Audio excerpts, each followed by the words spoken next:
Two journeys ago, I watched the first living cell drift alone in a dark ocean. Now, I am standing in the shadow of a giant that could crush a house with a single step. But there is something these giants do not know. In exactly 160 million years, they will all be erased in a single afternoon. The ground shakes with every step it takes. The trees ahead of me are moving, not from wind.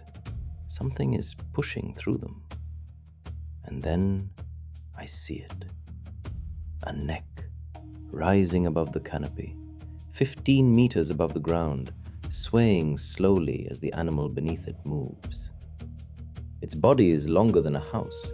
Its tail stretches behind it like a whip, disappearing into the forest. This is the Jurassic. And the dinosaurs own everything. But to understand how they got here, how a small insect hunter the size of a cat became this, I need to take you back to the beginning of their reign. And it starts with an empty world. If you want to see where this story ends, stay with me and subscribe. This one changes everything. And it starts with an empty world. 230 million years ago. The world is still recovering from the worst catastrophe in the history of life. The Great Dying erased 90% of everything. And even now, millions of years later, the scars are still visible everywhere I look. The forests are thin, not the towering cathedrals of the Carboniferous, not the dense swamps that built coal for 300 million years. These are sparse, open woodlands of primitive conifers and seed ferns, struggling to fill the spaces left by the extinction. The soil is still poor. The rivers still run wide and shallow without deep root systems to hold their banks. The world looks like a patient halfway through a long recovery, alive but fragile. And in this fragile, recovering world, something is happening that will determine the next 160 million years of life on Earth. I crouch beside a dry riverbed in the early morning heat. The landscape around me is semi-arid, reddish soil and scattered tough vegetation under a harsh Triassic sun. This is still Pangaea, the supercontinent, and its interior is brutal. Hot days, cold nights, unpredictable rainfall. Conditions swing between extremes with no warning. Everything that lives here must be adaptable or die. A movement catches my eye near the riverbank. A small animal, no larger than a domestic cat, darts between two rocks. It moves on two legs, upright, balanced by a long, stiff tail held straight behind. Its front limbs are short and free, not used for walking. It pauses on a boulder and looks around with quick, sharp head movements, scanning for both prey and danger simultaneously. This is Coelophysis, a dinosaur, one of the earliest true dinosaurs on Earth. And looking at it now, in this moment, it is almost impossible to imagine what its descendants will become. It weighs perhaps 3 kilograms. It hunts insects and small lizards. It is fast, agile, and completely unremarkable in a world still dominated by larger animals that have been here much longer. Because the dinosaurs are not in charge yet, not even close. The real rulers of this Triassic world are the animals I met in my last journey. The therapsids, the mammal ancestors. They survived the Great Dying, barely, and they have rebuilt their populations across Pangaea. Large dicynodonts, heavy-bodied herbivores the size of cattle with beak-like mouths and two small tusks, graze on the tough vegetation in loose herds. Cynodonts, smaller predators with differentiated teeth and fur-like body coverings, hunt through the undergrowth with increasing sophistication. They are the establishment. They have held power for tens of millions of years. They filled the roles left empty by the extinction. They look permanent, stable, like they will rule forever. But they have a problem they cannot see. They are built for a world that no longer fully exists. The stable, warm climate that their ancestors thrived in during the Permian is gone.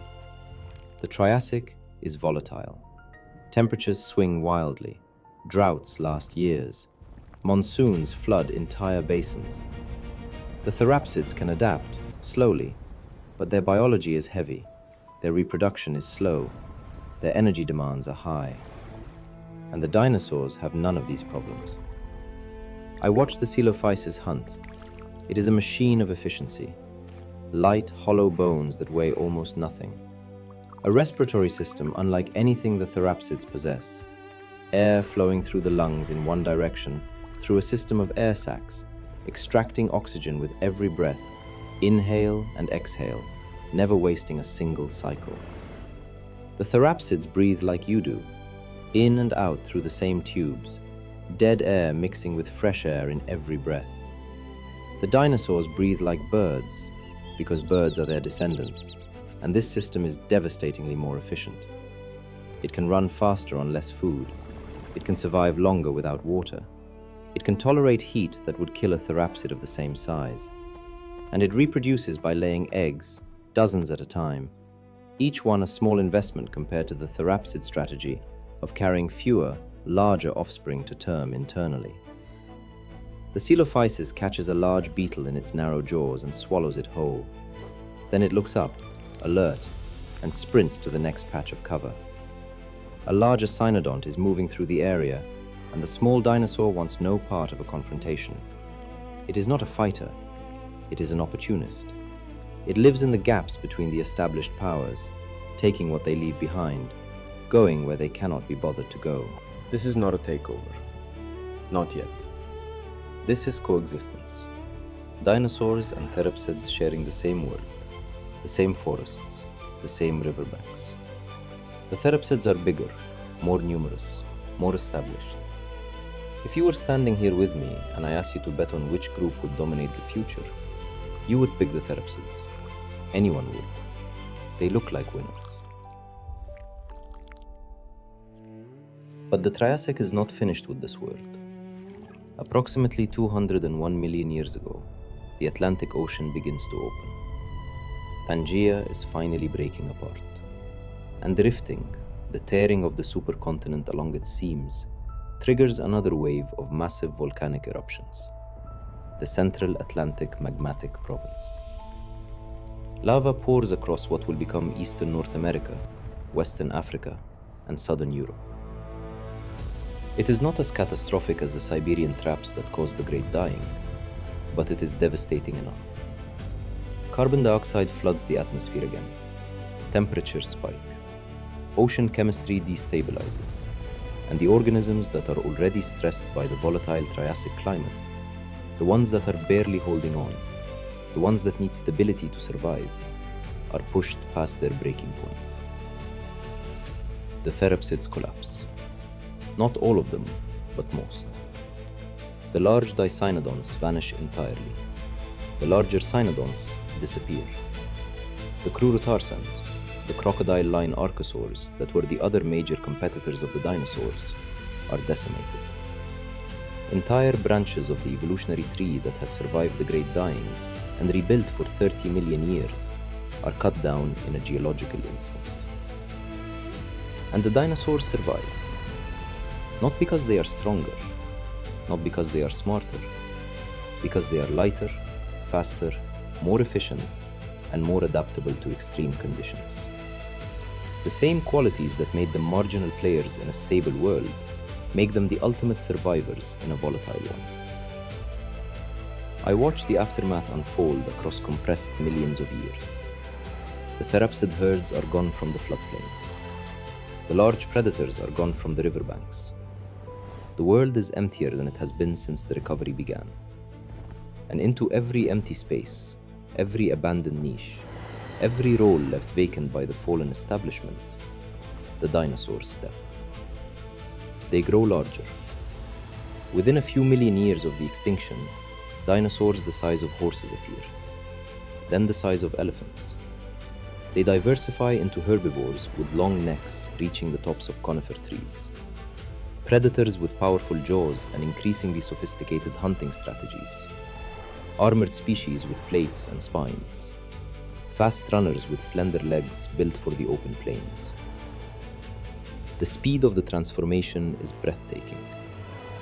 From marginal insect hunters hiding between rocks to the dominant life form on every continent in less than 10 million years. The empty world after the end Triassic extinction is like a blank canvas, and the dinosaurs paint across every inch of it. I find the hilltop and look out across the landscape that has formed in the early Jurassic. Green forests of conifers and ferns stretch across the lowlands. A river winds through a broad valley where a small group of early sauropods, long-necked herbivores already 5 meters long, feeds on the treetops. In the undergrowth, smaller bipedal dinosaurs move in quick, darting groups, hunting and scavenging. Overhead, a pterosaur circles on wide, membranous wings, scanning the river for fish. No therapsids are visible anywhere. The mammal ancestors that ruled for so long have been reduced to small, nocturnal creatures, hiding in burrows and beneath roots. They will survive. They will persist for the next 160 million years in the shadows, but their time as rulers is over.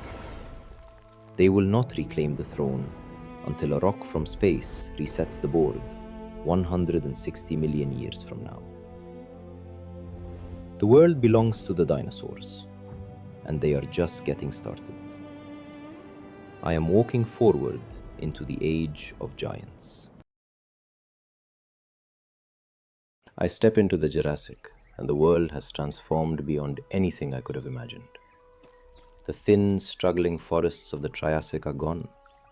In their place, a lush green paradise stretches in every direction. Tall conifers rise 40 meters into warm, humid air. Tree ferns spread their fronds across the understory like enormous green umbrellas. Cycads with thick, stumpy trunks and crowns of stiff, palm-like leaves line every riverbank.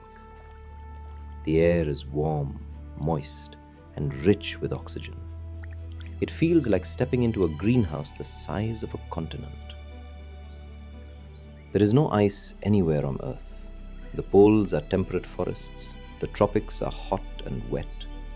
Sea levels are high, flooding the edges of every landmass with shallow, warm seas that teem with life. The planet is in one of its warmest phases in 500 million years, and life is responding to that warmth with an explosion of size that defies everything I thought possible. Because the animals in this forest are not just large, they are impossible. I hear it first, a deep, resonant boom that repeats every few seconds, each one sending a vibration through the ground into my legs. Then the trees ahead begin to sway, their trunks bending as something massive pushes between them. And then I see the body.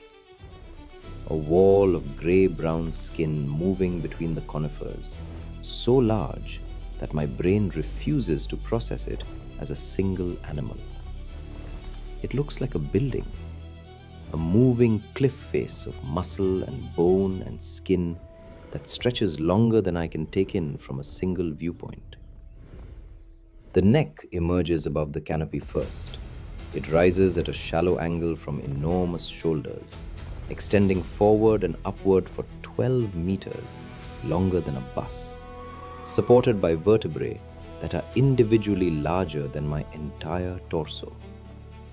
Each vertebra is hollowed out with internal air chambers connected to the respiratory system, reducing weight while maintaining structural strength. Engineering that human architects would envy. At the end of this impossible neck, a small head, disproportionately small, almost comically small compared to the body it serves. But the head is not designed for fighting or display. It is a feeding tool. Simple peg-like teeth line the jaws, designed not for chewing, but for stripping leaves from branches. The animal does not chew its food. It swallows vegetation whole and lets its enormous gut do the processing. A fermentation vat the size of a room breaking down plant matter over days. This is Brachiosaurus, 13 meters tall at the top of its raised neck, 25 meters long from nose to tail, weighing approximately 60 tons. And it is not even the largest animal in this forest. Not even close. I follow it at a respectful distance as it moves through the conifer forest, its enormous columnar legs leaving deep circular footprints in the soft earth. Each leg is thicker than any tree trunk around it. The feet are broad and padded, spreading the animal's immense weight across a wide surface area to prevent it from sinking into the ground. Even so, each step leaves an impression 30 centimeters deep. I watch it feed. The long neck sweeps slowly from side to side like a crane, the small head moving through the canopy, stripping leaves and young shoots from the conifers without the animal ever needing to move its body. This is the advantage of the neck. While other herbivores must walk to find food, Brachiosaurus stands in one place and harvests everything within a 15-meter radius simply by turning its head. It is brutally energy efficient. Maximum food intake for minimum movement. And it needs every calorie. An animal this size requires hundreds of kilograms of vegetation per day just to maintain its body temperature and fuel its movements. It eats almost constantly, pausing only to move to a new feeding area when it has stripped the current one bare. The forest behind it looks like a storm has passed through. Branches broken, canopy torn open, the ground littered with discarded stems too tough to swallow. But Brachiosaurus is only one design in a world of giants. I walk further and find others. Diplodocus, longer but lighter than Brachiosaurus, with a neck held more horizontally and a whip-like tail that stretches 20 meters behind it. The tail tapers to a thin, flexible tip that can crack like a bullwhip, possibly as a weapon, possibly as communication, the sound carrying across kilometers of forest. The animal moves with a strange rolling gait, its enormous body swaying gently from side to side as 4 pillar legs carry it forward.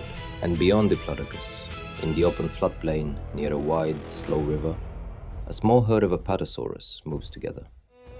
Each one 23 meters long, 30 tons, their massive bodies creating a living wall of grey flesh as they walk side by side. The ground trembles with their combined weight. Young ones walk in the center of the group, protected by the sheer mass of the adults around them. No predator alive can bring down a healthy adult Apatosaurus. Size itself is the defense. How do they get this big? How does biology allow an animal to reach 60, 70, 80 tons and still function? The answer is in how they breathe. I kneel beside the rib cage of a Brachiosaurus that has stopped to rest, its enormous body settled onto its belly in a clearing.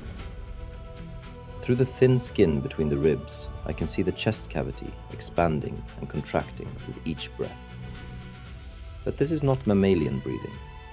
There is no diaphragm pulling air in and pushing it out. Instead, a system of air sacs extends throughout the body, even into the hollow bones themselves. Air flows through the lungs in one continuous direction, never reversing, extracting oxygen on both the inhale and the exhale. The same system that gave the first small dinosaurs their advantage over the therapsids has been scaled up to power a 60-ton body. And the bones. I find a fragment of sauropod bone near a riverbank, broken and weathered. Inside, it is not solid. It is a honeycomb of thin, bony struts surrounding air-filled chambers, like the structural framework of an aircraft wing. Maximum strength for minimum weight.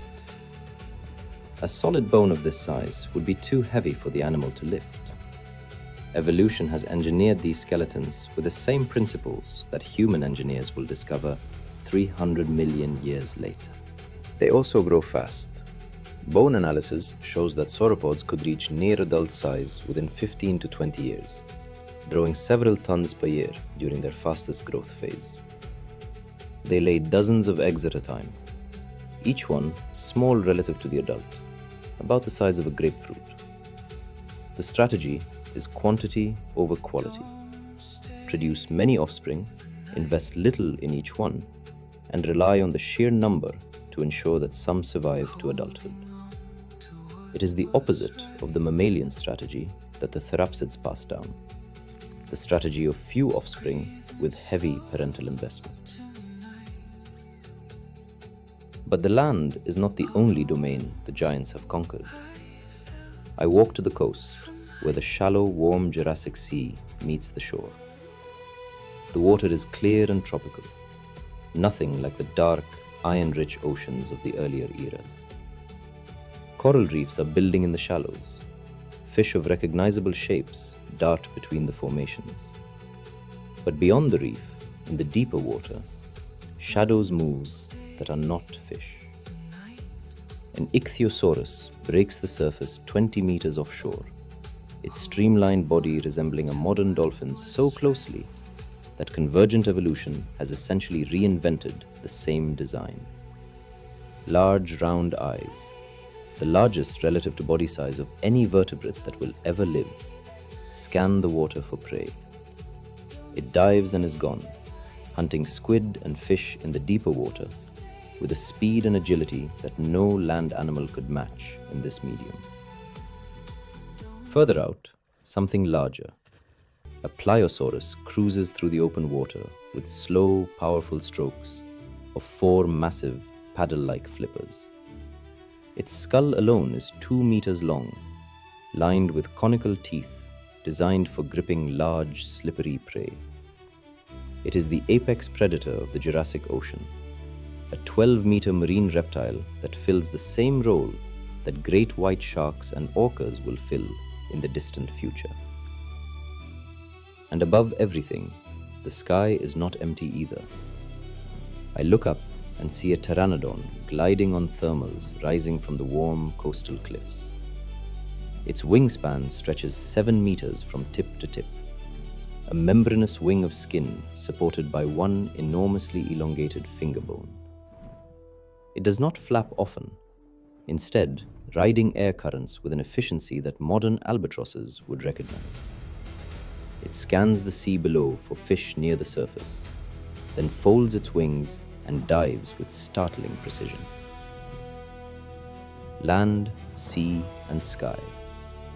The reptilian dynasty has claimed every domain. Every environment on the planet is dominated by these scaled, feathered, armored descendants of a small Triassic insect hunter that once hid between rocks. I stand on a hilltop as evening falls over the Jurassic landscape. The sun sets behind a line of tall conifers, casting long golden shadows across the floodplain below. A herd of sauropods moves slowly along the river, their silhouettes impossibly large against the orange sky. The ground vibrates gently with their distant footsteps. Pterosaurs return to their coastal roosts, dark shapes against the fading light. Somewhere in the forest behind me, a predator calls, a deep, resonant sound that echoes through the trees and fades into silence. This is the peak of the dinosaur world, a planet ruled entirely by reptiles of a scale and diversity that will never be matched again. They have been building toward this moment for 50 million years, since the end Triassic extinction handed them an empty world. And they will hold this world for another 100 million years before the sky falls. But holding a world requires more than just size. It requires teeth. I am walking forward into the age of predators.